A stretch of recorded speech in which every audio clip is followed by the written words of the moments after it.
Alhamdulillahi wassalatu wassalamu ala rasulillahi wa ala alihi wa ashabihi wa man wala amma ba'd.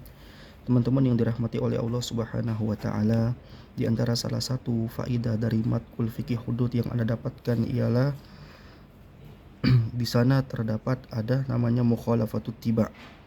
Nah, mukhalafatut tiba yang mana di antara salah satu contohnya ini adalah berupa ketika misalnya seseorang dia itu melihat seorang wanita ajnabi, wanita asing yang bukan mahramnya, ya. Kemudian mungkin kalau dilihat secara tidak sengaja yang pertama, maka itu tidak mengapa, tidak ada dosa bagi dia. Tapi yang namanya nafsu, terlebih lagi mungkin yang pertama sekilas tadi dia lihat itu merupakan perempuan yang cantik jelita.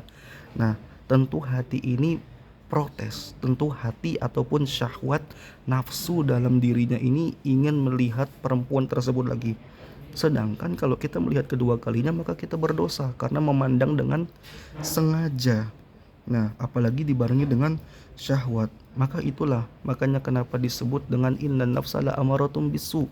Yang namanya nafsu itu selalu mengarahkan kepada keburukan.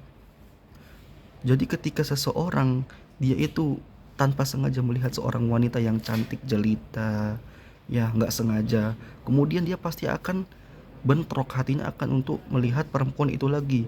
Mungkin dilihat untuk kedua kalinya, ketiga kalinya sampai lama sampai dia ngerasa puas. Karena hatinya itu ketika dia nggak lihat, hatinya itu seakan-akan berkata, rugi kalau kita nggak melihat tentang diri wanita yang cantik itu dari mungkin postur badannya, matanya, anggun ditengok, menyegarkan. Tapi ya namanya itu merupakan perbuatan yang dilarang oleh agama. Salah satunya ialah ya berdosa gitu kan. Kenapa? Karena kita melihat kedua kalinya itu dengan sengaja dibarengi dengan syahwat. Maka ini tentu kalau kita tidak melakukannya maka nafsu tidak suka. Kenapa namanya nafsu selalu mengarahkan kepada keburukan. Begitu juga contoh lainnya ketika seseorang disuruh atau diperintahkan untuk berbakti kepada orang tuanya.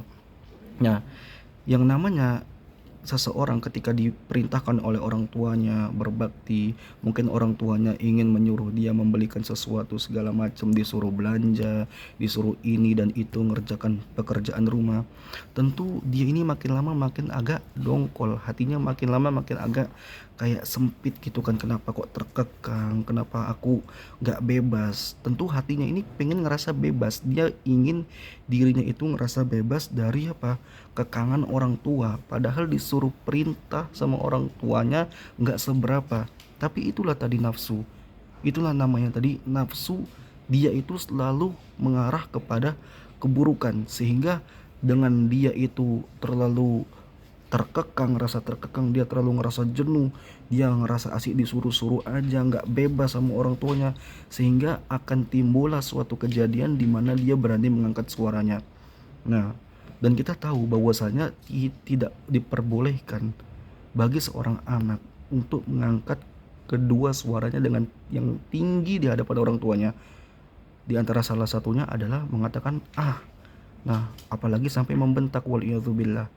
Maka ini tidak seharusnya dilakukan oleh seorang anak, karena seorang anak diperintahkan untuk berbakti kepada orang tua tidak lain dan bukan adalah perintah dari Allah Subhanahu wa taala, dan orang yang melakukannya pasti akan mendapatkan ganjaran berupa pahala di sisi Allah Subhanahu wa taala.